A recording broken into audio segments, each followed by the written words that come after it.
अस्सलामुअलैकुम रहमतुल्लाहि व बरकातुहू। जी हाँ दोस्तों, मैं एहतिशाम निज़ामी कासिमी इस वीडियो में कई बड़ी अहम खबरों से आपको आगाह करेंगे।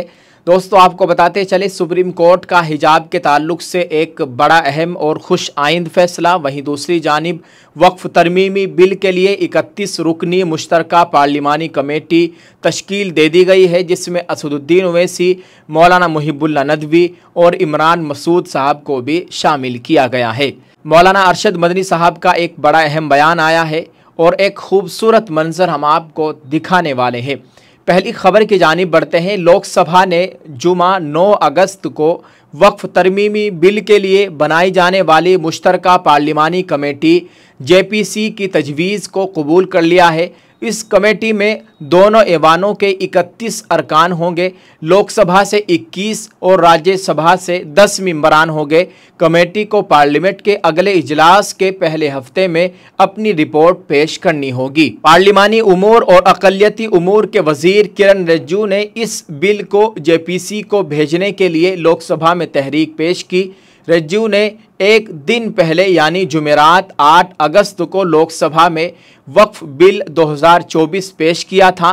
कांग्रेस और समाजवादी पार्टी समेत अपोजिशन जमातों ने इस बिल को मुस्लिम मुखालिफ और आइन के बरखिलाफ करार देते हुए इसकी मुखालिफत की थी। अपोजिशन के एतराज़ात और ज़बरदस्त एहतिजाज के दरमियान यह बिल लोकसभा में बग़ैर किसी बहस के JPC यानी ज्वाइंट पार्लियामेंट कमेटी को भेज दिया गया है और इस कमेटी में असदुद्दीन ओवैसी साहब, इमरान मसूद साहब, मौलाना मुहिबुल्लाह नदवी और दीगर मुस्लिम सांसदों को इसमें शामिल किया गया है। दुआ फरमाए अल्लाह ताला खैर का मामला फरमाए, अल्लाह ताला इस बिल को वापस लेने की इनको तौफीक अता फरमाए, आमीन।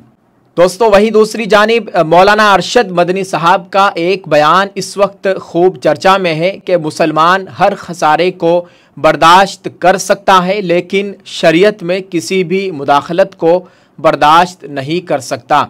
सदर जमीयतुल उलमा हिंद व नाइब सदर all India Muslim personal law board व सदरुल मुदर्रिसीन दारुल उलूम देवबंद का ये बड़ा बयान इस वक्त खूब चर्चा में है। उन्होंने कहा कि मुल्क का मुसलमान हर उस बिल के ख़िलाफ़ होगा जिसमें जायदाद मौकूफ़ा की हिफाजत की ज़मानत ना हो। आप इस ताल्लुक़ से दोस्तों क्या कहेंगे, कमेंट में लिखकर ज़रूर बताइएगा। हिजाब के ताल्लुक से सुप्रीम कोर्ट का एक बड़ा अहम फैसला देखने को मिला है। सुप्रीम कोर्ट ने मुंबई के प्राइवेट कॉलेज में हिजाब, नकाब, बुर्का, चूड़ी और टोपी पर पाबंदी के सर्कुलर पर अगली समात तक रोक लगा दी है। अदालत ने नोटिस जारी करते हुए तिलक की मिसाल दी है। अदालत ने पूछा कि क्या किसी को इस बुनियाद पर कॉलेज में दाखिले की इजाज़त देने से इनकार किया जा सकता है कि उसने तिलक लगाया है। अदालत ने कॉलेज इंतज़ामिया को नोटिस जारी करते हुए जवाब तलब किया है। दरअसल मुंबई के NG आचार्य और DK मराठे कॉलेज ने हिजाब, नकाब, बुर्का, चूड़ी और टोपी पहनने पर पाबंदी लगा दी है। इसके खिलाफ 9 लड़कियों ने पहले बॉम्बे हाई कोर्ट से रुजू किया था, लेकिन हाई कोर्ट ने इस दरख्वास्त को मुस्तरद कर दिया था। अब इस मामले में सुप्रीम कोर्ट ने कहा कि इसे पूरी उम्मीद है कि कोई भी इन अहकामात का गलत इस्तेमाल नहीं करेगा। इस मामले की अगली समाअत 18 नवंबर को होगी। अदालत ने प्राइवेट कॉलेज में हिजाब, नकाब, बुर्का, चूड़ी और टोपी पहनने से मुताल्लिक कॉलेज के फैसले पर उबूरी रोक लगा दी है। कॉलेज की जानिब से पेश होने वाली माधवी देवान ने कहा कि कॉलेज में इस कमेटी की 441 तालिबात हैं, यानी 441 मुस्लिम तालिबात है। जब लड़की नकाब वगैरह पहनती है तो रुकावट पैदा होती है। बदलने वाले कमरे भी हैं, जिस पर अदालत ने कहा कि आप ठीक कह रही है, उसके घर वाले कहें कि पहनो और जाओ, उसे पहनना पड़ेगा, लेकिन सबको मिलकर पढ़ाई करना चाहिए। जस्टिस संजय कुमार ने कहा कि आप खवातीन को ये बताकर बाइख्तियार कैसे बना रहे हैं कि उन्हें क्या पहनना है। इस मामले पर जितना कम कहा जाए उतना ही अच्छा है। ख़वातीन के पास इख्तियारात कहाँ है? आप अचानक इस हकीकत से बेदार हो गए हैं कि उसने उसे पहन रखा है। बदकिस्मती की बात है कि आज़ादी के इतने सालों बाद ये सब कहा जा रहा है। कॉलेज की जानिब से दलील पेश करते हुए माधवी दीवान ने कहा कि इस कम्युनिटी की दीगर लड़कियों को कोई मसला नहीं है, जिस पर सुप्रीम कोर्ट ने कहा कि आप ऐसे सर्कुलर क्यों जारी कर रहे हैं। सुप्रीम कोर्ट ने सर्कुलर पर सवाल उठाते हुए कहा कि आप लड़कियों के पहनने पर पाबंदियां लगाकर कैसे बाइख्तियार बना रहे हैं।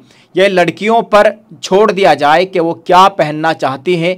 ये बदकिस्मती की बात है कि आज़ादी के इतने सालों बाद भी ऐसी पाबंदी की बातें हो रही है।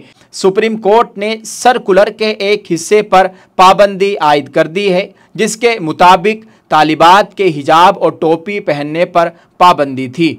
अदालत ने कुछ तालिबात की जानिब से दायर दरख्वास्त पर नोटिस जारी किया। अदालत ने कहा कि हमारे इस हुक्म का गलत इस्तेमाल न किया जाए।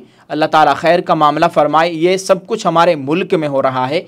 मुस्लिम बच्चियों को, मुस्लिम लड़कों को परेशान किया जा रहा है कि वो हिजाब पहन कर ना आए, वो टोपी लगा कर ना आए, लेकिन दूसरी जानिब बच्चे तिलक लगा कर आते हैं, ज़ाफ़रानी गमछा गले में डाल कर आते हैं। इन सब पर कोई बोलने को तैयार नहीं है। अल्लाह ताला इन लोगों को हिदायत नसीब फरमाए। ये सब कुछ इस आज़ाद मुल्क में हो रहा है। ये जमहूरी मुल्क है, सबका मुल्क है। ये सब कुछ यहाँ पर देखने को मिल रहा है। अल्लाह ताला ऐसे लोगों को हिदायत नसीब फरमाए, आमीन। आप इस ताल्लुक़ से दोस्तों क्या कहेंगे, कमेंट में ज़रूर लिखिएगा और इसको शेयर कर दीजिए। दोस्तों एक और ख़ूबसूरत मंजर हम आपको स्क्रीन पर दिखा रहे हैं। आप अपनी स्क्रीन पर देख सकते हैं। ये दो छोटी छोटी मासूम बच्ची है। इन दोनों बच्चियों ने कुरान करीम को अपने सीने में अल्हम्दुलिल्लाह महफूज कर लिया है। एक बच्ची ने 8 महीने के अंदर कुरान करीम का हिफ्ज़ मुकम्मल किया है, तो दूसरी बच्ची ने 13 महीने के अंदर कुरान करीम का हिफ्ज़ मुकम्मल कर लिया है, अल्हम्दुलिल्लाह। दोस्तों आपको बताते चले, इन बच्चियों के उस्ताद मोहतरम हज़रत हाफिज़ मसरूर अहमद साहब ज़िला अररिया सूबा बिहार से जिनका ताल्लुक़ है, उन्होंने इन बच्चियों के ताल्लुक़ से हमें बताया है कि एक बच्ची का नाम हाफिज़ा सुमैया बिन्त शौकत अली, उन्होंने 8 माह के अंदर कुरान करीम का हिफ्ज़ मुकम्मल किया है, कुरान को अपने सीने में महफूज कर लिया है सिर्फ़ 8 महीने के अंदर। ये बहुत बड़ी बात है।